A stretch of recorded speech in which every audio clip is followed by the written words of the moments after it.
हाँ तो विद्यार्थियों, आज अपने टेंस के अंदर नेक्स्ट पार्ट करते हैं पास्ट का।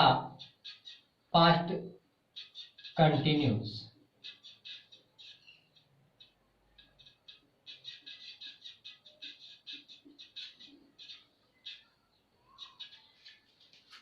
स्टार्ट करने से पहले थोड़ा सा बता देता हूँ आपको कि पीछे वाली वीडियो में जो नोट वाली मिस्टेक रही थी उसके बारे में पहले भी आपको बता दिया था कि नेगेटिव में थर्ड स्थान पर नोट लगाना है।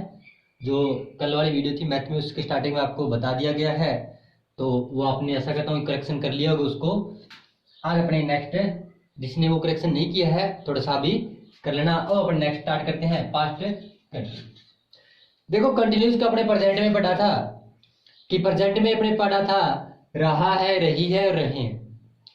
जब मैंने पास्ट टेंस स्टार्ट किया था उस टाइम आपको बताया था कि पास्ट की जो पहचान है आदि वही रहेगी जो प्रेजेंट में होती है।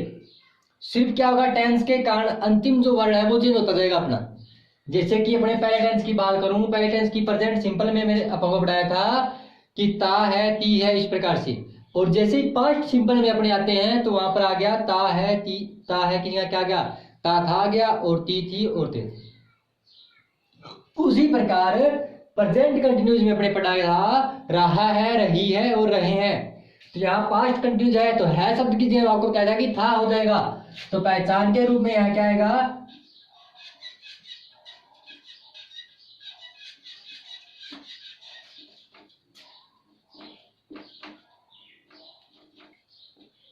हिंदी के वाक्य के अंत में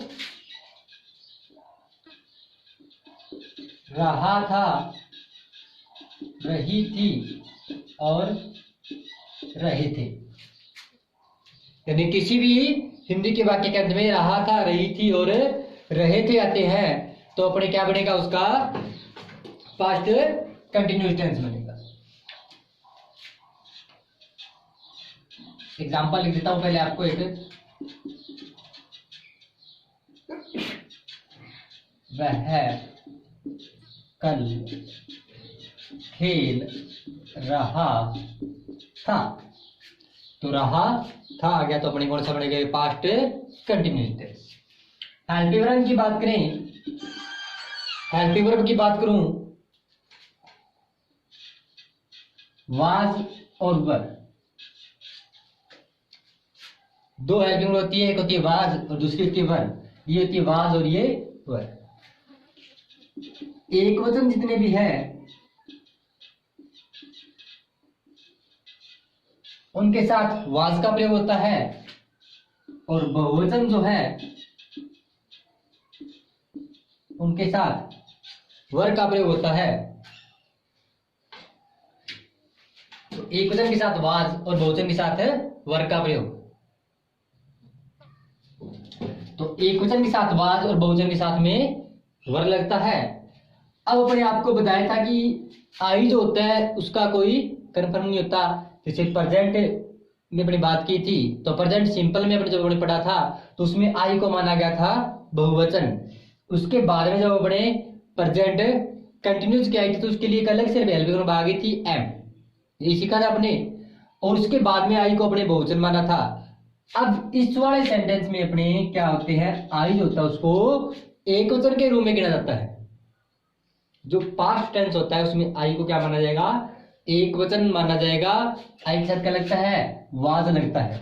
इसलिए आई जो होता है उसका पूरा कंफर्म नहीं होता कि एक वचन में जाएगा या फिर बहुवचन में। तो आई का अपन को स्पेशल याद रखना होता है, कुछ जगह एक वचन में होता है, कुछ जगह बहुवचन में होता है। अगर प्रेजेंट कंटिन्यूस की बात करूं तो वहां तो उसकी स्पेशल हेल्पिंग वर्ब होती है, आई के साथ एम लगता है। कोई एक वचन बहुवचन से कोई लेना देना नहीं होता उसका। बाकी सभी में क्या होता है, उसको बहुवचन ही मानते हैं। लेकिन पास्ट कंटिन्यूस होता है उसमें आई के साथ क्या लगता है, वाज लगता है, ना कि वर। अब वाद के रूप में कुछ एक दो सेंटेंस ऐसे हैं जिनके साथ आई के साथ वर लगता है, वो कंडीशनल सेंटेंस होते हैं। वो आगे के लेवल की बात है। जैसे कि अपने थोड़ा सा आपको एग्जांपल बता ही दूं एक। हिंदी में आपने लेख पढ़ा होगा, यदि मैं प्रधानमंत्री होता या फिर यदि मैं अध्यापक होता, यदि मैं प्रधानाध्यापक होता। तो इस प्रकार के जो कंडीशनल सेंटेंस है जिसमें यदि शब्द आता है, यानी कि कुछ चीज की कल्पना करता होता है खुद के बारे में, तब वह आई के साथ वर का प्रयोग होता है। जैसे वो कहता है कि यदि मैं अध्यापक होता, तो उसकी इंग्लिश जब बनाते हैं तो उसके लिए कहता है if I were. A teacher, तो वहां का लगता है आई के साथ वर लगता है। तो ये कुछ एक सेंटेंस होते हैं जिनमें आई के साथ वर लगता है, बाकी सभी में आई के साथ क्या यूज करेंगे, इसका ही प्रयोग करेंगे।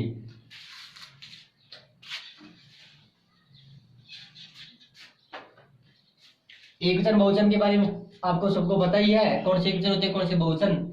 अब इनके बाद में स्ट्रक्चर की बात करता हूं। पॉजिटिव वाक्य जो भी होता है, सब्जेक्ट, देखो जिसको प्रेजेंट कंटिन्यूस वाली स्ट्रक्चर याद है, स्ट्रक्चर सेम वही है, सिर्फ हेल्पिंग वर्ब जो है वो चेंज होती है। प्रेजेंट कंटिन्यूस में क्या था, सब्जेक्ट के बाद में हेल्पिंग वर्ब थी, कौन सी थी, इजेमार थी, या सब्जेक्ट के बाद में हेल्पिंग वर्ब आ जाएगी वाज या फिर वर, या फिर सीधा लिख लो हेल्पिंग वर्ब। उसके बाद में क्या था, वर्ब की फर्स्ट फॉर्म के साथ में आईएनजी, वही यहां लगेगा। तो कंटिन्यूस का मतलब होता है लगातार, जो का है प्रगति में है, तो हमेशा आईएनजी ही लगेगा। आगे एक कंटिन्यूस और पढ़ेंगे अपने फ्यूचर का, उसमें भी वर्ब की साथ में आईएनजी ही लगेगी। और उसके बाद में ऑब्जेक्ट और फिर एनी अदर।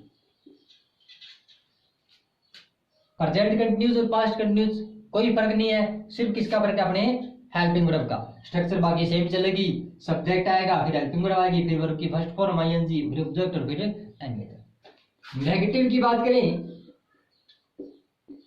तो subject plus helping verb, helping verb कौन सी, वाज और वर्ब में से कोई एक, प्लस तीसरे स्थान पर आ जाएगा अपना नोट, फिर वर्ब की फर्स्ट फॉर्म के साथ आईएनजी और फिर ऑब्जेक्ट और फिर एनी अदर। इंटेरोगेटिव की बात करूं तो हेल्पिंग वर्ब कहां आ जाएगी, स्टार्टिंग में आ जाएगी, उसके बाद में सब्जेक्ट, वर्ब की फर्स्ट फॉर्म आईएनजी, ऑब्जेक्ट और एनी अदर, और अंत में क्वेश्चन। और फिर नेगेटिव इंटेरोगेटिव की बात करूं, हेल्पिंग वर्ब से स्टार्ट, फिर सब्जेक्ट और उसके बाद थर्ड प्लेस पर आ जाएगा अपना नोट, फिर वर्ब की फर्स्ट फॉर्म आईएनजी और ऑब्जेक्ट और एनी अदर।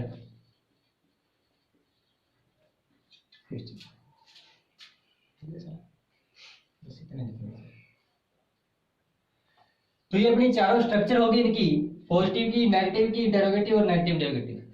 नेगेटिव में आपको बताया था कि याद रखना, आपको हमेशा नोट जो आएगा वो थर्ड प्लेस पर आएगा, ये सीधा नेगेटिव है, इसमें सीधा थर्ड प्लेस पर। और जो नेगेटिव इंटेरोगेटिव है इसमें भी नेगेटिव बनाना है तो तीसरे स्थान पर नोट ही रहेगा, बाकी स्ट्रक्चर अपने इंटेरोगेटिव के साथ से। इंटेरोगेटिव का मतलब क्या होता है, पहले हेल्पिंग वर्ब से स्टार्ट होगा, सब्जेक्ट आएगा सेकंड प्लेस पर, तो सब्जेक्ट सेकंड प्लेस पर, और फिर वर्ब आ गई, इसमें क्यों सीधा इंटेरोगेटिव नेगेटिव नहीं है तो सीधा वर्ब की फर्स्ट पर, इसमें थर्ड स्थान पर नोट। तो वीडियो को यहाँ रोककर ये सारी अच्छे से उतार लो, वीडियो को पॉज करके अच्छे से उतार लो इसको।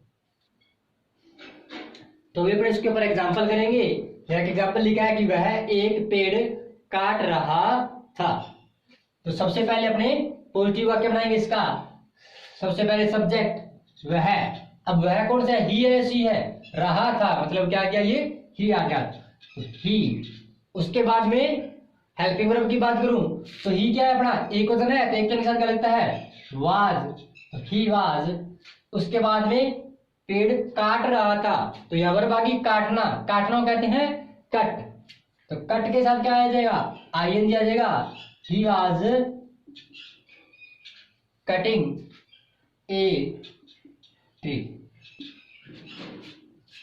तो ये अपना पहला सिंपल बन गया, ही वाज कटिंग ए ट्री। उसके बाद में इसका नेगेटिव बनाएंगे, सब्जेक्ट हेल्पिंग वर्ब वही आएगी वाज, और थर्ड प्लेस पर क्या आ जाएगा अपना नोट, और बाकी वैसा का वैसा चलेगा, कटिंग ए ट्री। जब इंटेरोगेटिव बनाएंगे तो क्या बनेगा कि क्या वह एक पेड़ काट रहा था, तो सबसे पहले आ जाएगा हेल्पिंग वर्ब वाज ही, और आगे कटिंग ए ट्री।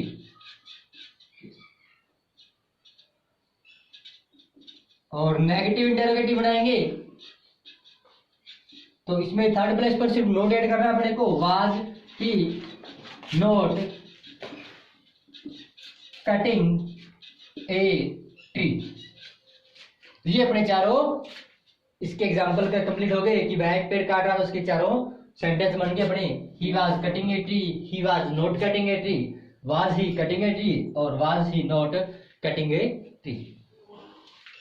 तो ये अपनी चारों इनके एग्जाम्पल। एक एग्जाम्पल और करता हूं आपको।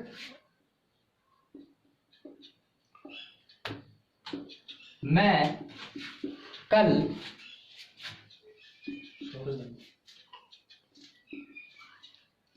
पुस्तक पढ़ रहा था। तो मैं यानी कि आई, उसके बाद में आई का भी आपको क्या पता था? आई क्या होता है? एक वचन के रूप में गिना जाएगा यहां। तो आई के साथ लगेगा वाज। पढ़ना, पढ़ना को क्या कहते हैं? रीड। तो इसके साथ है आईएनजी, रीडिंग। बुक, कल। अब एक वर्ड और आ गया एक्स्ट्रा इनेंद्र के रूप में, तो ये क्या आ गया? Yesterday. I was reading book yesterday. इसका नेगेटिव बनाएंगे, फिर इंटेरोगेटिव, फिर नेगेटिव इंटेरोगेटिव। वो आपको होमवर्क के रूप में खुद बनाना है। इसके तीन जो बच गए, नेगेटिव इंटेरोगेटिव और नेगेटिव इंटेरोगेटिव, तीनों के तीनों आपको होमवर्क में बनाने हैं। अभी आपको इसके ऊपर कुछ और एग्जाम्पल मैं लिखता हूं आपको, वो आपको घर पे प्रैक्टिस करने हैं।